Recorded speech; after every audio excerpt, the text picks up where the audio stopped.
Tu já ouviu falar no método 5Cs de organização e produtividade? Ele consiste em 5 momentos práticos para realizar durante o dia. O primeiro é o conectar, onde tu te fortalece na tua identidade, no teu propósito, nos teus objetivos, faz teu planejamento. O segundo é o conquistar, onde tu coloca em prática o planejamento em si, onde tu age com intencionalidade e direção. Depois vem o concluir, que é um momento para que tu identifique quais foram as tuas forças e fraquezas durante o dia através de 3 perguntas-chave. Depois vem o construir, que é onde tu dá acabativa para o teu dia de fato e constrói o dia de amanhã, mantendo a organização e a produtividade. E por último vem o comemorar, que ao invés de esperar os finais de semana ou as férias para descansar, vai reservar um momento então para esse descanso intencional, não só fisicamente, como mentalmente e espiritualmente. Esse momento é um renovo para que tu possa ter um novo grande dia amanhã. Mas o que eu quero te trazer mais profundo hoje é o terceiro C, é o concluir. Nesse exercício, nós constatamos, identificamos os nossos aprendizados, o que deve ficar na nossa rotina, o que deve melhorar, o que deve ser retirado da nossa rotina definitivamente, que está sendo mais uma sobrecarga ou um peso do que realmente trazendo resultados. Esse momento é um momento importante do dia.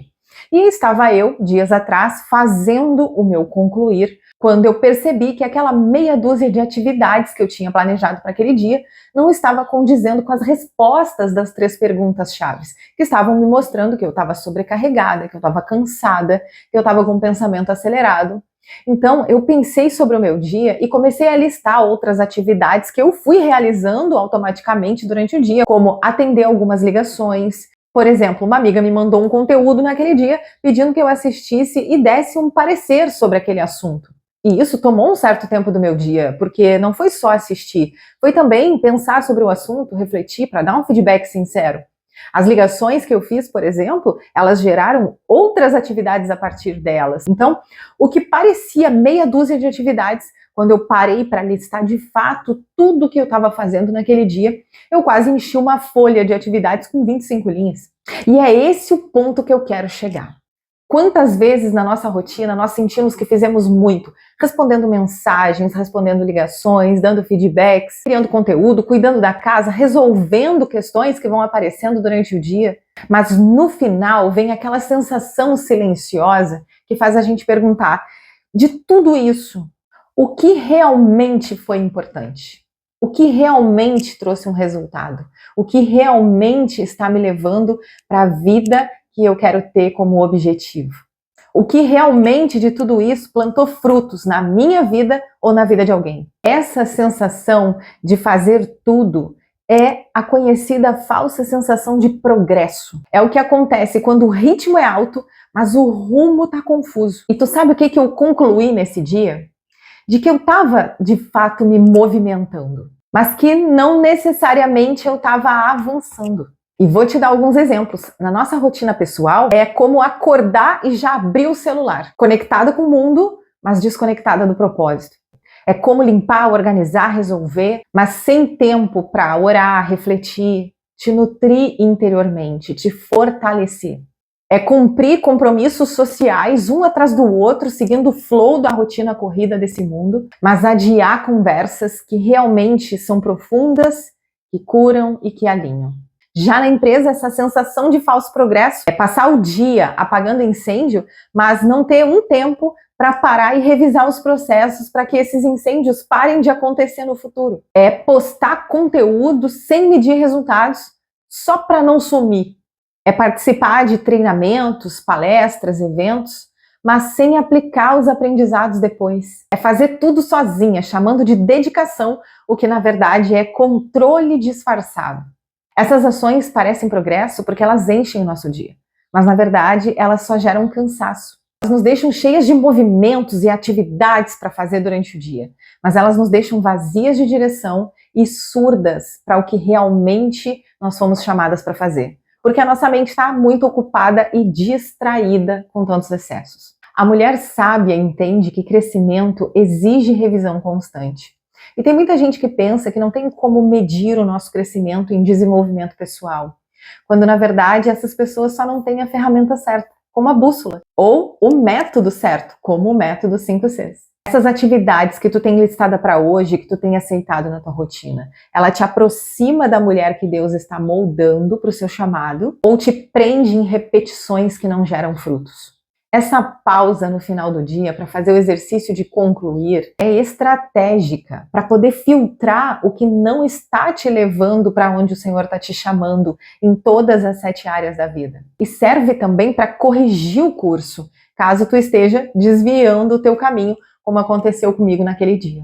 A primeira coisa que eu aprendi com esse exercício foi aprender a dizer não para o automático e começar a dizer sim para o essencial, porque agora eu tinha clareza do caminho a seguir.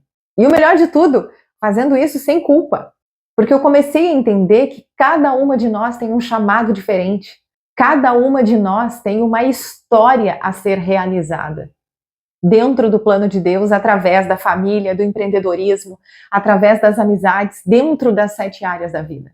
Um exemplo prático que tu já pode incluir na tua rotina hoje é trocar 20 minutos de feed, de rolar o feed no final do dia, ou antes de dormir, ou no horário do meio-dia, por 10 minutos de leitura bíblica ou de oração, mais 10 minutos de leitura de algum livro que vai te desenvolver de fato aonde tu quer crescer. Essa é uma troca simples, mas que acumulada em 7 dias, em 15 dias, em 30 dias, vai fazer uma grande diferença na tua vida. E aí todo final do dia, tu para e anota o que deu certo, o que deu errado, como tu tá te sentindo, o que pode ser melhorado para o próximo dia. Se as tuas atividades foi apenas a agitação e correria, ou se realmente elas tiveram algum propósito em específico. Às vezes, uma reunião desmarcada é muito mais produtiva do que uma reunião mal feita. Uma manhã reservada para o planejamento vale muito mais do que uma semana inteira de correção e retrabalho. Agora vamos para a prática, porque teoria sem prática não gera resultado. Começa pelos 7 hábitos que eu te trouxe nesse conteúdo lá no início do vídeo, tanto os pessoais quanto os profissionais, e pensa em como tu pode substituir esse hábito ruim por um hábito bom. Por exemplo, o primeiro hábito que eu te dei no início desse vídeo foi acordar e abrir o celular. E se tu substituísse essa ação por uma oração, ou dando play numa playlist de louvor animada, abrindo um versículo bíblico, por exemplo, aqui no e-book, não só todas as páginas de atividades têm versículos, como também as páginas de usabilidade para o teu dia. Porque aqui embaixo no rodapé, este versículo aqui, ele serve para que tu possa meditar nele durante o dia. Então, tu vai planejar o teu dia nessa folha aqui que é pontilhada. É importante tu saber disso, não sei se está aparecendo, porque na tela pode parecer pequenininho, né? As folhas pontilhadas é justamente para te dar liberdade de poder dividir ela ao meio, de poder usar metade da folha no sentido que tu quiser, usando a tua criatividade. E os pontinhos servem para que tu possa fazer grades, checkbox, para que tu possa usar toda a tua criatividade para planejar o teu dia. E aqui no rodapé, todos os dias tem um versículo diferente para que tu possa te fazer essas perguntas chaves e anotar as tuas percepções, aplicar no teu dia, colocar a teoria espiritual na prática, para que a gente possa, de fato, começar a espelhar Cristo na nossa rotina, através da nossa influência no que dizemos, em como nos comportamos e nos resultados que temos. Aplicar o método 5Cs de organização e produtividade vai transformar a tua rotina automática, acelerada, sobrecarregada, numa rotina leve, frutífera e guiada por propósito. Chegou a hora de aprender a governar o tempo, ao invés de ser governada por ele. Deus, quando te chamou, não te pediu para fazer mais e mais. Ele te chamou para fazer melhor, com foco, constância e discernimento. Porque o céu não mede progresso na produtividade desse mundo, mas na frutificação. E como diz em Romanos, capítulo 14, versículo 12, de maneira que cada um de nós dará conta de si mesmo a Deus. O mundo aplaude a mulher que faz muito, mas o céu confia na mulher que faz com sentido. Te vejo no próximo conteúdo. Bora vencer, bora viver!